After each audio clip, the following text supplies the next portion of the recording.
Hola a todos y bienvenidos a este podcast. Es un gusto saludarles. El día de hoy les vamos a hablar sobre El nadador de John Cheever y la película del mismo nombre de 1968 que está basada en ese cuento. Desde ahora les indicamos las limitaciones de este trabajo comparativo. Por cuestiones de tiempo no nos será posible abordar todas las diferencias entre las dos piezas o precisar la forma en que la película, con sus propios recursos, emula ciertos efectos de la escritura de John Cheever, es decir, cómo es el manejo de los contrastes, de las repeticiones, cómo esto afecta el manejo de la luz y el sonido, etc. Esto se queda como un campo a explorar en trabajos posteriores. Por ahora nos enfocaremos en las diferencias que consideramos pueden modificar o enriquecer la lectura de El nadador. Así es, en general esta es una muy buena adaptación del cuento. Me parece que capta muy bien la esencia de la propuesta de Cheever. Por eso es tan importante revisar las modificaciones que se hicieron en la película y de qué modo aportan a nuestra interpretación del texto original. Mientras que el cuento comienza en un domingo soleado junto a una alberca, la película abre con 3 elementos que se anticipan al conflicto. En primer lugar está la caída de las hojas secas, que indican la estación del año.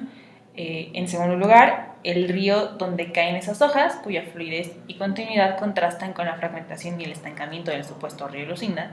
Y por último, la toma de algunos animales, que como Ned parece que huyen de una amenaza que no se nos muestra. Y todo esto desde los primeros minutos. Muy cierto. Y no son las únicas claves interpretativas que nos ofrece la película. Cuando a Ned, el protagonista, se le ocurre llegar nadando a su casa, el cuento dice que él ve en su cabeza el mapa de un río, las interconexiones subterráneas entre todas las albercas del condado. Lo interesante aquí es que la película no nos muestra ese mapa ni ese río. Lo que hace es enfocar los ojos de Ned y mostrarnos dos imágenes contrastantes, de un cielo soleado, por un lado, y de un cielo crepuscular, por otro. El cuento no nos da ese tipo de pistas, pero la cinta nos deja intuir desde el inicio que lo que sigue es una transición más allá del desplazamiento físico. Así, cuando Ned ve en su mente estos dos cielos casi contrarios e inmediatamente comunica su plan, su camino a casa se equipara visualmente con la decaída del sol. Y la decaída que mencionas es también una disminución de calor, tanto literal como figurativo, de la energía, del optimismo, de la ilusión, está entendida en sus dos definiciones, es decir, como esperanza y como engaño.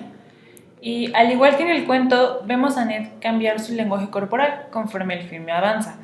Cada vez camina más lento, empieza a cojear, se frota los brazos cuando los diálogos con los demás personajes empiezan a amenazar su fantasía. ¿Y sabes qué? Me parece que la película lleva a este punto, la decaída del cuerpo, un paso más allá. Digo esto porque, por ejemplo, el cuento deja claro que Ned se refugia en el alcohol para evadir su realidad, pero la película incluye una escena en la que Shirley, su ex amante, le arroja tal cual su bebida en la cara, de modo que por un momento el alcohol deja al protagonista literalmente ciego y empapado. Otro ejemplo es que el cuento menciona que Ned está cansado y adolorido, que termina sangoloteando en la alberca pública, pero la película enfoca a sus pies sangrantes mientras se los lava y nos muestra al personaje físicamente golpeado en las otras dos ocasiones. Primero, cuando intenta reclamar el carrito de hot dogs que pertenecía a sus hijas, un detalle que no forma parte del cuento original, y después cuando intenta volver a tocar y besar a Shirley. Notemos que en estas dos ocasiones, Ned intenta recuperar, material o físicamente, el pasado que perdió y termina de la misma forma, maltratado, solo y en el suelo. El cuerpo de Burt Lancaster, que interpreta a Ned, no solo parece que grita su cansancio, su súbito envejecimiento y su dolor, también hace más evidente una extraña sensación de pequeñez, de indefensión. Especialmente tras el altercado por el carrito de hot dogs, Ned termina tirado y observado por una multitud. Y esta sensación se replica cuando la chica que intenta conquistar, una adición de la película, lo abandona en tiempo real. O cuando él huye desesperado de la alberca pública, por ejemplo, escalando descalzo el lado empinado de una roca, tras escuchar que sus hijas no lo quieren ni lo respetan, que se han burlado de él a sus espaldas. Otro detalle que no está presente en el texto de Cheever, por cierto. Y si lo piensas, Ned reacciona constantemente como un niño chiquito y desprotegido, que no sabe qué hacer o cómo aliviar su propio desamparo. Es más, el plan de llegar a su casa nadando de alberca en alberca demuestra igualmente el empeño absurdo y caprichoso de un niño. Qué bueno que saques esto a colación, porque un tema que me parece muy relevante aquí es el papel de la infancia. Hacia la mitad de la película aparece un niño sentado en medio del campo, tocando una flauta como si parodiara a los personajes idealizados de la poesía bucólica, momento que otra vez en el cuento original no aparece. Pero bueno, este niño es rubio de ojos azules, como el mismo Ned, y lo que es más importante, está solo y ahí un poco desanimado. Confiesa sentirse fuera de lugar en la escuela, al igual que nuestro protagonista en su sociedad. Parece ser como su espejo, pero en su versión pasada. Y entonces Ned lo convence de nadar con él en una piscina vacía, el cual es un momento fundamental porque a diferencia del cuento, donde el personaje nada solo, aquí se nos presenta la ilusión de Ned desde su cualidad infantil. Es decir, el niño le dice, supongo que no cuenta como nadar, la piscina no tiene agua, a lo que Ned responde, pero para nosotros sí había. Pero es mentira, ¿no? No, le dice Ned. Si tú haces como si algo fuera cierto con suficiente fuerza, entonces se vuelve cierto para ti. En ese diálogo se revela la esencia del personaje de Ned Merrill, su conflicto y su mayor debilidad, lo que lo aísla del resto de sus vecinos y de la realidad misma. Ned Merrill hace como sí, y en ese fingir e imaginar reconstruye su propio paraíso perdido. Por ejemplo, Hobbes en su Leviatán decía que, y cito, la imaginación no es más que el sentido decayendo, y me parece muy apropiada esa definición para este caso. Por eso, cuando Ned intenta retomar su camino y escucha que el niño está saltando sobre el trampolín de la alberca vacía, se asusta y regresa corriendo, seguro de que el niño se va a aventar, imaginando que hay agua contra todo sentido común. Sin embargo, el niño le responde lo obvio, pensaste que me iba a aventar, pero si no hay agua. Concuerdo contigo. De hecho, también considero que esta conexión con la infancia es central en la película más que en el cuento, porque el tema se retoma más adelante. Cuando Ned visita la casa de Shirley, su examante, hay un momento en el que él pregunta, ¿qué pasó? Nada ha salido como pensaba. Cuando era niño, yo solía creer en ciertas cosas. La gente parecía más feliz cuando era niño, la gente se quería. ¿Qué pasó? Aquí ya se establece una relación entre la niñez y la fe, la esperanza, el optimismo y, curiosamente, el cariño. Quizá también por eso la película exagera el coqueteo de Ned con cada mujer que se cruza en su camino, para mostrar esta necesidad de afecto en una sociedad donde la dinámica del amor se ha visto completamente distorsionada, modificada desde los medios, apropiada desde el capitalismo, reconstruida por el marketing y de hecho está esta escena increíble de Mad Men en su primer capítulo, así que spoiler, no va a ser, en serio, esto es el piloto, donde le pregunta a la señorita McKenna, si no me equivoco, que por qué nunca se ha casado. Y ella le contesta que porque no se ha enamorado. A lo que él simplemente le responde que esa idea del amor en la que caes perdidamente enamorada de alguien y te casas y quieres tener un buen de hijos, es una idea creada por los publicistas. Y luego el plot twist del episodio resulta que este hombre está casado y con 2 hijos. Justamente, y específicamente en la película del nadador, la respuesta de Shirley es brutal. Te arrojaron fuera de tu cuna de oro, eso es lo que pasó. Esto puede hacer referencia tanto a las falsas ilusiones como a la comodidad económica que Ned perdió. Y él le responde, la gente crece y luego hace una pausa y después recupera la palabra y dice, todos nos vamos a morir, Shirley. Así que la película hace explícito que la fantasía del protagonista está íntimamente conectada con una forma de aplazar la muerte, de intentar ignorarla. Y en el contexto de la Guerra Fría eso tiene mucho sentido. Sí, este es un giro importante en el tratamiento de la decadencia como tema. Pero exactamente, ¿qué entendemos por decadencia? Pues hay muchos teóricos que han tratado de definirla.